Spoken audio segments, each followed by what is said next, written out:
Welcome back to Happy Hour Econ, where a comedian and an economist walk into a bar. I'm Lou Perez, the comedian. I'm Phil Magness, the economist. So it's summertime. Do you have vacation plans? A couple of vacation plans, but also mostly tied to work over the summer. So I'm going to be heading over to Europe in July for a little bit. I love how your work plans are basically my dream vacation plans. The idea of going to Europe, going to Spain in particular. Indeed. I don't have vacation plans. Me and my family, we kind of did our vacations throughout the year, and partly they were like part work and whatnot. But I got to tell you, when it comes to the cost of travel, there's such a difference between traveling as a solo person versus traveling with an adult and two children. Yes. So if there's anybody out there who'd like to subsidize a dad who's a comedian who wants to take his wife and his kids on the road, I am open for it. But yeah, why don't we talk about the cost of travel? What's happening with it? It seems like it's getting more expensive overall, but am I imagining things? So there are a couple things going on in the cost of travel. One, which is probably the most immediate thing that we're all noticing, are prices of airline tickets are going up. And a big part of that is the sticker shock from the closure of the Straits of Hormuz caused by this war that we have with Iran right now. What has that done? It's driven fuel prices up worldwide, and the fuel market, the effects of that closure filter through to other areas of energy consumption, and one of those is jet fuel, airline consumption. So as a response to the shortages that have come about from the closure of the Straits of Hormuz, almost every airline in the world has upped their ticket prices, saying, well, this is necessary based on the fuel that we have, fuel costs we've now incurred. Now, there are some other factors that are more predictable, and one of those is the seasonal nature of travel. So every year we know right around the beginning of summer, all the kids get out of school. Some jobs have a lighter load in the summer months. That's when people vacation. And as a result, there's an increased consumer base that's actually looking to travel places. That means that there's more people seeking seats on airplanes is basically what it comes down to. And we think about this, there are other times in the year when we also have seasonal spikes. So the day before Thanksgiving is the other classic one. Everyone is flying somewhere to go be with their family over Thanksgiving. And as a result, it's the busiest travel day of the year. So you get a sudden spike in airline prices around that. The Christmas holidays is another one. The kids are out of school for a couple of weeks, and it's time to go visit grandma and grandpa. It's time to bring the family together. Time to go on vacation sometimes as well over the winter months. So you suddenly have a surge of interest in travel.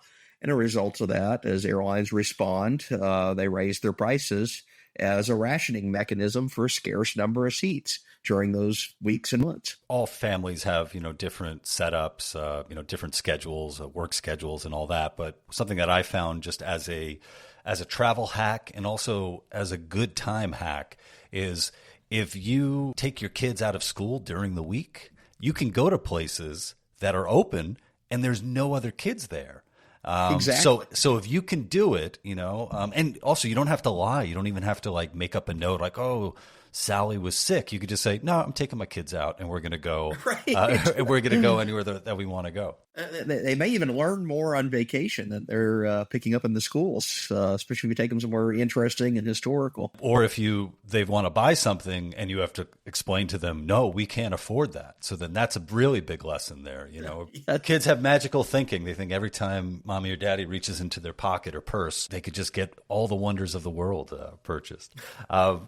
In regards to travel and airlines, Spirit Airlines went under. And I heard the commentary on it. There were, some people who were pointing to Elizabeth Warren and saying, it's your fault, Elizabeth Warren. And then there are other people who were pointing to the conflict with Iran and saying, because of this conflict, fuel prices were so high and an airline like Spirit Airlines wasn't able to to adapt. And whose fault is it that we can no longer enjoy the Spirit in the sky of Spirit Airlines? Do you ever enjoy the Spirit in the sky? Get a chance to fly on Spirit? I'm trying to think if I've ever flown Spirit. I don't think enjoyment's the word that we use on that. I try to stay as far away from Spirit Airlines as possible. I mean, they've basically become known for having, I guess, the equivalent of Waffle House fights. Yes. If you're looking for violence in an airline, Spirit Airlines was there for you. Yeah, and sometimes the employees would even get in on those fights. Yeah. Which is it. I flew Spirit, I think maybe twice over the past 20-odd years. And the first time I was like, I'm never going to do that again. And then the second time, it was the only flight between two cities that I needed to get to. And I was like, all right, well, I'll just kind of endure it. And then my reaction again was, I'm never going to do that again. The Spirit Airlines collapse is interesting because I think it is multifaceted. And yes, there is a grain of truth to some of the explanations that people are saying. So the immediate effect of the Iran war and the fuel price shock is one of the final tipping points that pushed them under. They were operating on very thin margins, apparently, on fuel. And Spirit did what Spirit does best or did best, and that was they suddenly went into liquidation of their assets, and basically everyone that was on the flight system that had other scheduled flights to them was just stranded. And it's like, oh, good luck, get home. So yes, the oil price surge is probably the immediate instigator. There were deeper issues because if you remember a few years ago, Spirit Airlines, it wasn't in the best financial shape, and they had proposed a merger deal with JetBlue, which is another of these discount carriers. And both of the companies seemed to be on board with it. Even their flight attendants unions and things like that were also on board with it because they recognized, hey, this is a way to shore up the two companies together. They thought that the merger would be more efficient. And Elizabeth Warren, the senator from Massachusetts, starts sending all these letters and pressures of inquiry to the Department of Transportation, which under U.S. antitrust law had some discretionary options to either exempt or try to block the merger under antitrust. And Pete Buttigieg, who was the Secretary of Transportation at the time, says, yeah, we side with Elizabeth Warren. We're going to block this merger. And it becomes an antitrust case that basically prevents it from going through. Now, it's hard to do the what-if scenario, what would have happened since then had the merger gone through. But, it's a reasonable expectation that maybe these two companies would have emerged stronger because they have a bigger market share now. They have more routes. They can be competitive with the major airlines. The United, American, Delta, Southwest are considered kind of the big four of the nationwide airlines. And this would have put a JetBlue merger with Spirit on stronger competitive footing with them. But I think at the end of the day, the party that's responsible for Spirit going under is Spirit Airlines. And their worst asset was exactly what you alluded to, their reputation. The fact that it was the airline you go to where you have fights breaking out among customers in the seats, fights breaking out in the terminals. There were all these viral videos of the Spirit Airlines counter agent where you're dropping off your bag screaming at people. There's another viral video of the bag unloading process from a Spirit plane,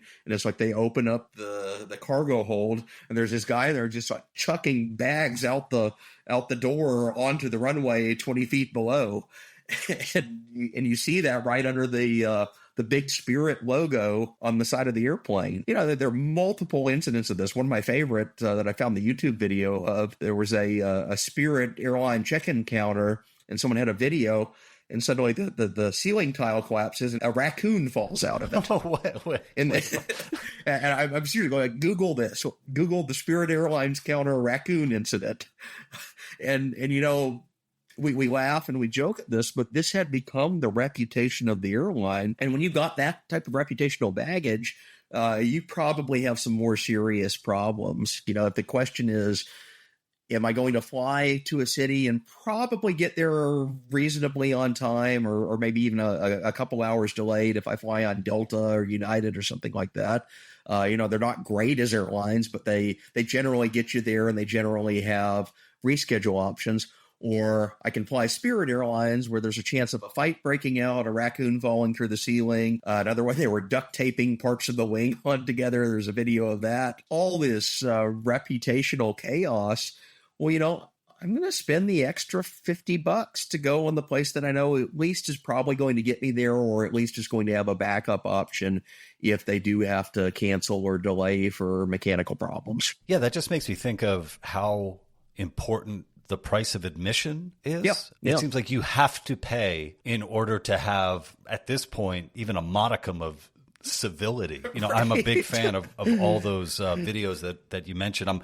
I can't believe I haven't come across the raccoon one, but some of the other videos that I watch a lot are people who are kicked off of airplanes or kicked out of airports, and their refusal to leave, things just go really, really horribly for them. And I just wonder, travel, it can be a really stressful time. And I understand how, people can be, upset and tired and anxious, and they just want to get home, or they just want to get to where they're going. But it would do our society very well if everyone would take a moment and breathe and just think 10 seconds ahead and say, like, if I blow up right now and tear apart the computer that this person at the desk is working on, it's not going to go well for me. It's like instant. Exactly. It's almost the culture. It's instant gratification and also like instant emotional degradation. It's think things through, especially once you get on the airplane. Shoving the flight attendant, banging on the cockpit door, that's never going to end well for you. That's going to mean that you're probably dragged off into a Department of Homeland Security cell for at least a little while. Yeah. It's just not a smart thing to do. And yet we see these viral videos of people losing their mind and going into an outburst. And there's the joke, but I think the anecdotal evidence starts to add up that quite a bit of that was reputationally connected to Spirit Airlines. So there's the what if story. Had they been allowed to merge with JetBlue, it's almost certain that the Spirit brand would have been absorbed into JetBlue or some other new brand for the airline. That was like a once in a lifetime chance to rid your reputation as the 3 a.m. Waffle House of the sky. They missed an incredible opportunity to rebrand Jet Black and Blue. Right. What happens now? Because I was reading about Spirit Airlines losing just, thousands of employees, and then they obviously have their whole all of the airplanes that they have. Are they like selling that off? I mean, is it possible for JetBlue now to say like, hey, we'll buy your stuff? It is, but they've been on financial straits for a couple of years. So, maybe 5 or 10 years ago, they owned a lot of the airplanes outright. Now they have creditors that already had existing claims against them. In other cases, it seemed they were leasing. It's a very complex financial picture. But again, it's back to, had they been allowed to merge a few years ago, it would have been a much more seamless transaction, and that the newly constituted merged airlines would gain all of their assets, would gain the gates that they have at airports. So each airline, they have reserved gates that are theirs. This is the United Gate. This is the Delta Gate. This is the Spirit Gate. This is the police pen next to the Spirit Gate for the fighting passengers. So I don't know if that transfers over, but that these are actually valuable assets to have as space at airline space in fixed airports. It's often a valuable asset to have a certain set of routine routes. A lot of these discount carriers only fly to smaller regional airports that the big carriers don't go to. That's actually valuable. There are people that need those routes. If you want to go to Bellingham, Washington, or Spartanburg, South Carolina, you don't have much in the way of options on the big airlines, but you do have regional discount carriers that service those. These assets become less and less fungible when you're in like this sudden panic bankruptcy shutdown. Now it's like, well, what do we do with them? And there were even some reports, I think, after Spirit closed, it goes out of business very, very suddenly. I think there was a report of there was like a lost luggage room at some airport that was under Spirit's control. Then the company shuts down, and then no one knew where the key was to this room. So people's baggage is just stuck in this airport that no one really knows who owns the room anymore. So it just induces chaos. And now you have a liquidation sale where they're getting rid of their assets in a very haphazard, sudden, forced way to try to pay off what remains of their creditors. So yes, other airlines eventually will get those planes. Other airlines will move in and take the space that they have in the terminal. But it's like the least efficient way possible to do it was this bankruptcy. Well, speaking of bankruptcy and debt, I heard that consumer debt increases in the summer. Is that true? Yeah. So it's economists refer to this as a seasonal effect. And we know certain times of the year, people put more on their credit cards. The classic one is right before Christmas. Everybody charges the gifts that they're buying at the store. So there's a huge spike in credit card transactions in the weeks and months before Christmas. Kind of the Black Friday rush right after Thanksgiving through Christmas is a well-known seasonal spending effect. And then in January, it drops off pretty rapidly to almost nothing. So we know these on a predictable basis every year. So that's why when a lot of economic statistics are reported for spending, they smooth it out over the course of the year, and they do like a rolling average across all 12 months in what they report, rather than here's December and it suddenly shot up. So the summer is another well-known period of seasonality. It's people are spending more on travel. They spend more doing things outside. Your Little League is in season, so you buy your kids more sports equipment. It's the ticket to Disney World. It's the cruise ship. It's you name it. A lot more is going on that require certain types of expenditures. And as a result, you get a seasonal effect of people buying more on credit over the summer months. Then they go back to work in August. The kids go back to school. And things can level out. That you pay off your credit card debt, then it spikes again after Thanksgiving for Christmas. Yeah, this is actually going to be the first summer since our kids started school. So they're not going to be in school. My wife and I kind of got used to them, being in school full time. So now we're like, oh, what are we going to do? And now I'm looking at, what do past summers look like? It's a lot of being out of the house, trying to enjoy when we have perfect weather, and obviously that entails spending more money. My ice cream expenditures are going to be up way high this summer. So I'm wondering what the implications are where you're increasing consumer debt. Right. Spending up is good, but eventually that credit card bill comes and people are like, oh, what have I done? It's a mixed bag. It's actually a good thing that especially lower income people have more access to credit today than they would in, say, 1950, and certainly than they did in, say, 1910. What this means is that luxury items, travel, things that were once the domain of the rich, now almost everybody can have to some degree or another. So the expansion of credit across the economy is one of the major drivers of kind of an equalization in society of access to technology, access to the comforts of life. Now, the double-edged sword here, that also means you have to pay off your credit card bill every month. And if you don't do that, pretty soon you're in the territory of paying like 20% interest rates and racking up month after month after month of credit card debt. And then finally, your credit itself becomes imperiled. You take a ding on your credit score, and then you can't get loans. So the double-edged sword is that the fact that credit is extended much more broadly in the economy today than it was even a couple decades ago is good for comfort, consumption, wealth being more widely available to society. But the downside is it also means there's a personal fiscal responsibility element. This isn't a show where we give financial advice, but right. I do think it is really important to know, what you're spending on. I mean, there was a recent, kind of meme going around where Kevin Leary from Shark Tank had, some advice saying, if you're spending $28 on lunch every day, that's probably not a good idea. And, the online debate that ensued was just so stupid because, obviously the way to get around paying $28 for lunch is to make your own lunch. And there's a lot of very cheap options out there.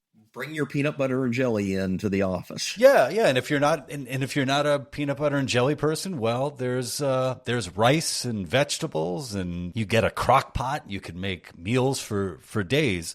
But I think more than anything, it was just kind of, it was really telling and revealing how much spending people do on the daily without accounting for, can I really afford this? Am I just putting this on my credit card? Because it is so easy to swipe. Just swipe or tap or wave your phone even these days. I mean, this is a real problem, I think, in the way of people are not connecting the actual dollars that they are spending with what they actually have in their bank account to pay it off. And the Kevin O'Leary, the $28 lunch, it kind of lined up the debate over it between, as like, this is boomers versus millennials, and the millennials now have to pay $28 for lunch because nothing's affordable anymore.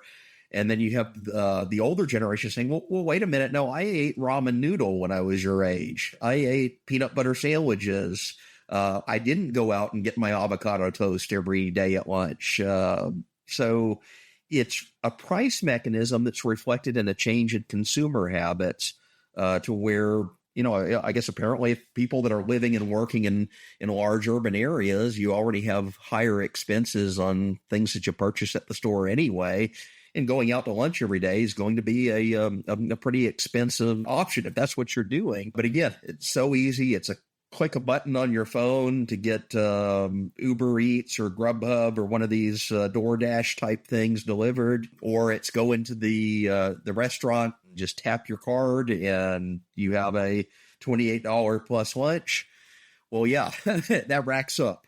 And if you're not paying attention to your account online, you get a big bill at the end of the month. And if you've overspent, that bill will carry over, and now you're incurring interest on it. I think it's similar to people who are, looking to lose weight, where if you actually start counting your calories, it's like, whoa, I am consuming a lot of excess calories. I am buying more calories than I am spending. And it's a similar thing when it comes to taking on debt. What does this mean for overall U.S. spending? Like, does the government also spend more when the nation is on vacation? It's there are parallels between our fiscal picture on the national scene and our fiscal picture on as consumers. Because, the biggest spending problem in existence right now is probably the United States government. We're about to cross $40 trillion in accumulated debt. They're projecting that's going to come up over the summer, but that means we're already $39 trillion and change in accumulated national debt. And what this means is, this is the accrued amount of a succession of decades of deficit spending. The government spends more than it takes in tax revenue. And when you do that over time, you actually have to finance the debt. And there are a whole bunch of instruments that the government has to do this. They issue treasuries and all sorts of securities and things like that. They also interchange between the Treasury Department and the Federal Reserve. There are mechanisms that they can debt finance, but at the end of the day, you eventually have to pay interest on it. And now we're getting into a scenario where the interest payments on just financing and servicing the existing 39 trillion plus national debt are becoming one of the largest categories of annual spending in the United States government's budget. So paying interest on the debt just to maintain our fiscal solvency is now a significant financial burden. And that's a drawdown. That's money that's basically just wasted out of the tax receipts that are coming in terms of the Treasury every year. So your money, when you're writing a check to the IRS or it's taking out of your payroll, it's probably not being spent in a very fiscally prudent way to begin with because it's the government. But now some of that is actually servicing the existing national debt because past government decisions have accrued massive deficits that add up over the years and leave us in a very bleak fiscal picture. Well, I hope that we didn't ruin anybody's summer, but I do have good news. Happy Hour Econ will be with you throughout the entire season, and we are completely free. So you can listen to us for free. You're not going to go into debt listening to us. If you manage to go into debt listening to Happy Hour Econ, well, there's no hope for you. We'll see you next week.